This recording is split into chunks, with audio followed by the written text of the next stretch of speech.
Hey everybody, welcome to day 134, and we are reading in John chapter 6 today, verses 1 through 21.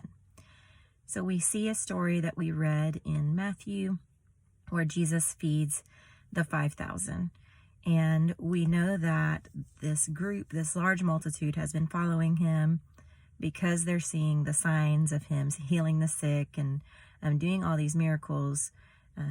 So whether they're following him because they believe in him or because they think he might do something for him, there's still probably a little bit of mixture of feelings among the crowd.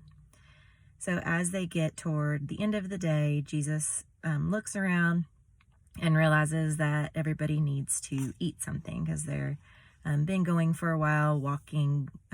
John tells us that this is during Passover season. So it's very possible that they're actually making their way toward Jerusalem for Passover feast. And I love the verse where it says that Jesus, knowing what he was about to do, still asked Philip what was, how they were going to feed everybody, what kind of money they had.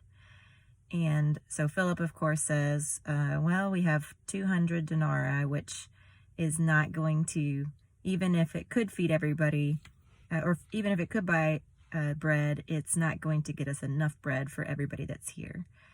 We know that in the scriptures, a lot of times the numbers 5,000 was men. That did not include necessarily women and children. So there could be potentially even 10,000 people with Jesus and the disciples during this time. So, of course, Jesus takes the bread and the fish from the boy that's carrying his lunch with him, and he ends up taking that and blessing it and feeding the crowd. And I just love this idea that Jesus knew what he was going to do, but still was trying to teach his disciples something.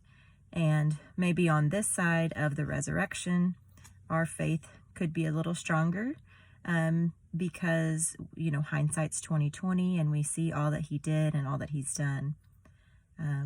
But I think that God sometimes doesn't give us exactly what we want or show us the exact way that things are going to work out, because he's trying to teach us something in the meantime, just like he was trying to teach Philip and Andrew and his disciples here about the fact that with just a word, he could feed these thousands.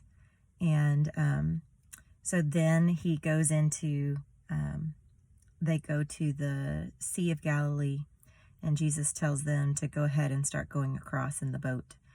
And it says they're about 3 or 4 miles out, and Jesus still had not met up with them, which I'm not really sure what they were expecting when they were 3 or 4 miles out, if maybe Jesus was going to row his own boat out to meet them. But of course, Jesus walks on the water out to meet the disciples in the boat.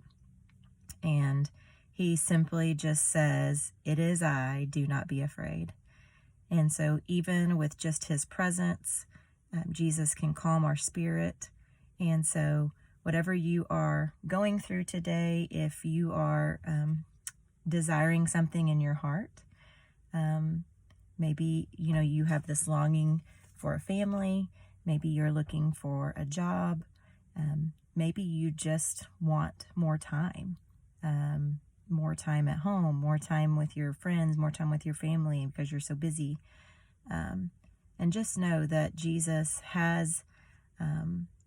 will give you the desires of your heart as you continue to pray. It's not always exactly how we expect our requests to be answered, but he will continue to build our faith and teach us along the way, whether it's how to have patience, whether it's how to draw near to him. He is teaching us something as we wait on those desires of our heart. And that in his way and in his time, he will give us an answer of what we are looking for. So continue to pray for those things today and ask for those desires of your heart, and look for the ways that Jesus is teaching you about himself and how to continue to draw near to him.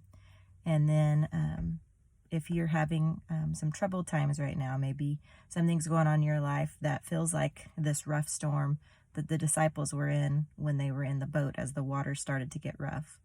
Maybe the waters are getting rough in your life right now, and you need to take a step back and realize that just that Jesus, if you have him in your heart and in your life, that his spirit is calming and his spirit is peace. So just ask for that calming presence over your life today. So hope you received a great word from the scripture today, and hope you have a great one. See you later.